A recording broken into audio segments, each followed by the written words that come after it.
played on this one board, but this is my perspective, so I'm going to be trying to solve puzzle cards that look a little something like this. I'll be trying to create that pattern in any orientation from my perspective. While the other three gentlemen at the table are all simultaneously trying to come up with similar patterns from their perspective. Okay. So everybody gets one of these. Can you start taking this show seriously? These are the easy cards. Can we look at these? Yeah, you can look at those. Cool. Just keep them secret. Keep them safe. We're also gonna get. I'll show one of these off too, because this is just for endgame scoring. I should be talking about this way later. What is that? This card is basically there's 4 of them. They all look very much the same. They're just a different color. Okay. It's basically whichever one of these you get at the end of the game from your perspective. For each set of 3 of that colored face that are on the board from your perspective, you'll get an extra point. Okay, gotcha. So this is just like a little bonus thing for endgame scoring. Endgame goal. And am I seeing it correctly? Are those black on the card, or are those green? Those are green. Okay. They're it's just a really dim. Got it. Camera. The other color choice is a little interesting. It's very muted. It's trying to. They really leaned into the theme on this one. Yeah, very earthy. Because there's also. So for every 3 we see of this color, squares. Yes. We get what, 1 point? You'll get for each set of 3 you get an extra point at the end of the game. Okay. The main way you're going to score points are going to be with the these key cards. Everybody's got a star to start with, and then I think it's everybody gets 1 moon and 2 suns. Let me check. The stars are the easy ones, and the we get 2 stars. Excuse me. Okay. Thank you for reading the rules. The suns are the medium difficulty, and the moons are the hard. Okay.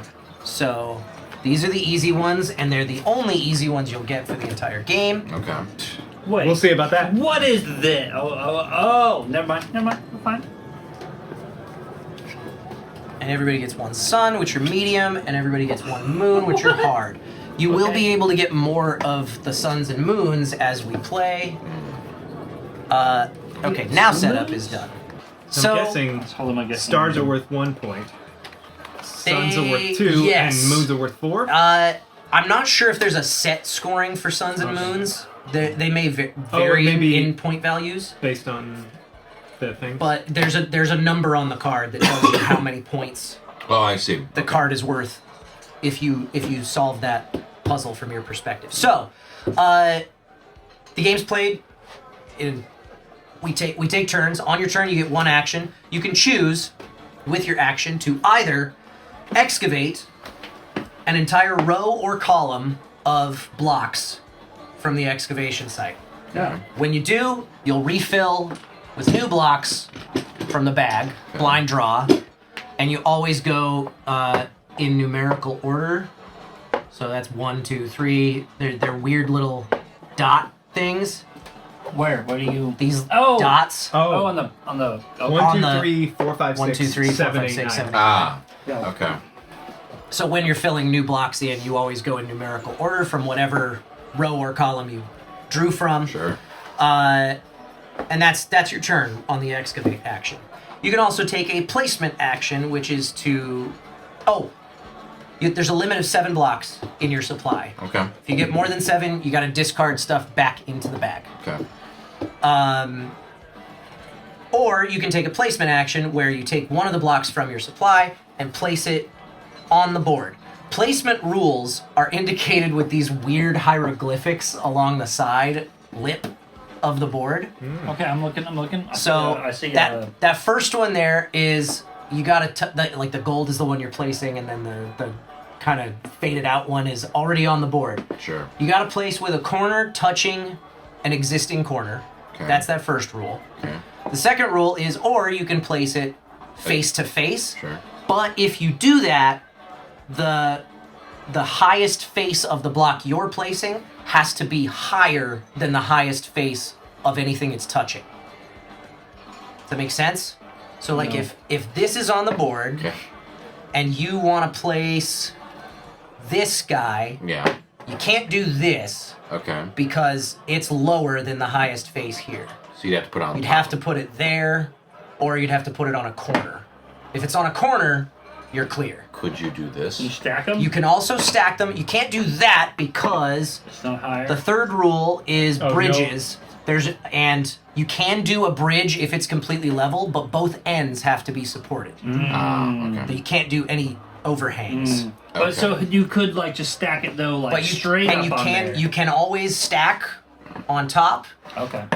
The max height is 6 faces. That's the max height right there. Okay. You can never go any higher than that. What's this third rule here? That's the bridges. That third rule is the bridge has to be level, but both ends have to be supported. That's why there's a weird little skull off to the right there. No, 'cause it's saying I'm talking about this one.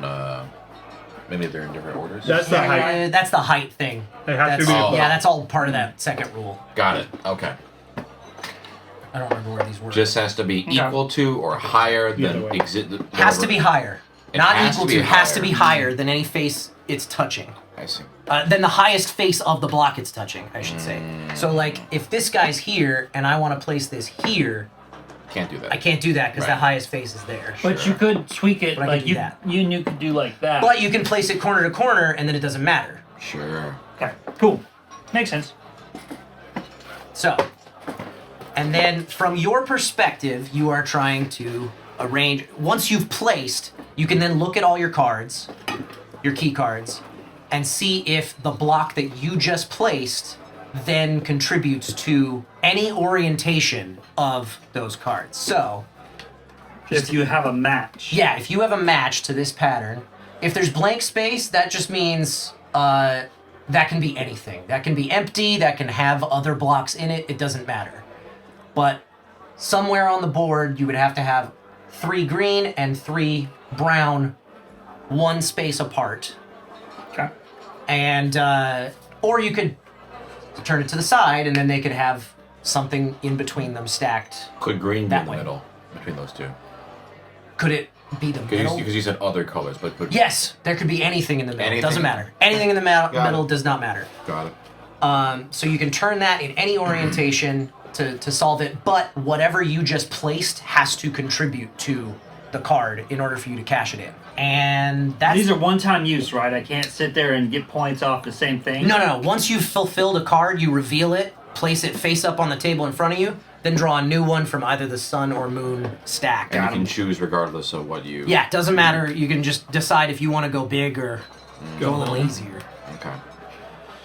I don't want to go home. And so if I happen to see it but I didn't place anything, that doesn't count. I have to place something that You contributes. have to play something that contributes to the card in order for you to cash it in. Okay. That's basically it. As soon as somebody has fulfilled, since we're playing a 4-player game, as soon as somebody has fulfilled 7 key cards, everybody gets one last turn, game ends, then we tally points. Cool. Which is just all the point values on your fulfilled key cards, and then your bonuses from your little So the spacing Whatever this around card's called. them doesn't matter then. No. spacing. Because for example, I have a cube one that's like for some reason it's tucked in the corner, but that doesn't matter. That does not I matter. just It have can to be see, anywhere on the like you- theoretically like 2 of one color, 2 of one color below it, or Yeah, the other space. or yeah, vice versa. Okay. Yeah, anywhere on the board. Got it. And you pick up 3 of these, right? When you Yeah. excavate. Yeah, when you excavate, you'll row pull or a column. Got yeah it. Cool. from a row or column. And I'm not sure. I think I'm missing a setup step where we're supposed to right.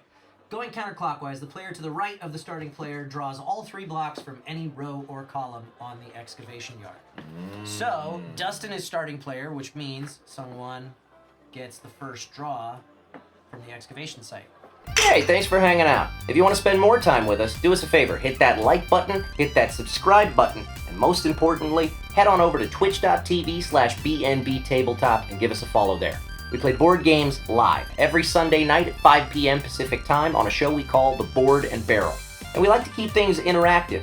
You guys can influence what happens throughout the course of a game with our Buff and Nerf house rules. You can also make predictions on how things are going to pan out, play virtual bingo for a chance to win a free board game of your own, and heckle us and stuff from the chat. Thanks again for watching, and we'll see you Sunday night.